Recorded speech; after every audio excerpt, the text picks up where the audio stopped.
ഇവിടെ കാണുന്ന പോലെ ഫ്രാക്ഷൻസ് ആഡ് ചെയ്യാനോ സബ്ട്രാക്ട് ചെയ്യാനോ അതുമല്ല മിക്സഡ് ആയിട്ട് എന്തെങ്കിലും പ്രോബ്ലംസ് അതായത് ആഡ് ചെയ്യാനും സബ്ട്രാക്ട് ചെയ്യാനും കൂടി വന്നു കഴിഞ്ഞാൽ ഫ്രാക്ഷൻസിൽ എൽസിയം എങ്ങനെ യൂസ് ചെയ്യും, അതായത് ലസാഗു എങ്ങനെ യൂസ് ചെയ്യും എന്നുള്ളതാണ് നമ്മളിന്ന് നോക്കാൻ പോകുന്നത്. സോ നമ്മുടെ ക്വസ്റ്റ്യനിൽ 1/5 പ്ലസ് 1/8 പ്ലസ് 1/10.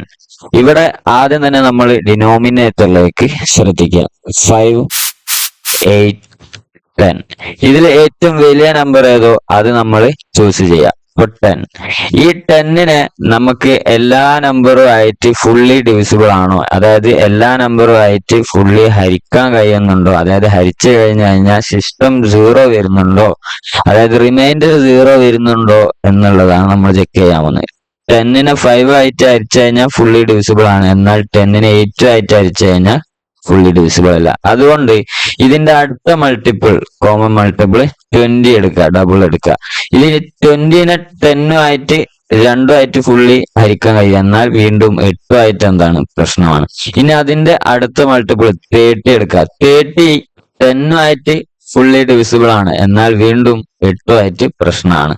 എന്നാൽ അടുത്ത മൾട്ടിപ്പിൾ എടുക്കുമ്പം 40 എടുക്കുമ്പം എന്താണ് 45ല് എന്താണ് ഫുള്ളി ഡിവിസിബിൾ ആണ്. 8 × 5 ആണ് 40. അതേപോലെ 5 × 8 ആണ് 40.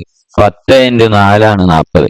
അപ്പൊ എന്താണ് 40 ഇവിടെ കോമൺ ആയിട്ട് ഈ 5, 8, 10 നമുക്ക് ഫുള്ളി ഡിവിസിബിൾ ആയിട്ടുള്ള ഒരു നമ്പറാണ്.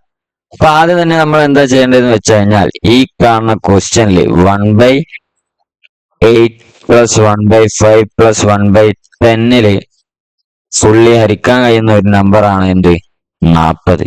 ഇനി ഈ 40നെ ഞാൻ നേരത്തെ പറഞ്ഞ പോലെ 8 ആയിട്ട് 5 ആണ് മൾട്ടിപ്ലൈ ചെയ്യാൻ കഴിയുന്നത്. 8 × 5 ആണല്ലോ, 5 ചെയ്യുമ്പോഴാണ് എന്ത് 40 കിട്ടുന്നത്. ഈ 5നെ മുകളിൽ കാണുന്ന അതായത് ന്യൂമറേറ്റർ ഏതോ അതുമായിട്ട് മൾട്ടിപ്ലൈ ചെയ്തതാണ് ഇവിടെ എഴുതുന്നത്. സോ 5 × 1 5, 5. പിന്നെ അതേപോലെ 40 5 ആയിട്ട് എത്ര മൾട്ടിപ്ലൈ ചെയ്യുമ്പോഴാണ് 8 ആയിട്ട് മൾട്ടിപ്ലൈ ചെയ്യുമ്പോഴാണ് 8 × 1 പ്ലസ് 8. പിന്നെ 4. 17/40 ആണ് ആൻസർ.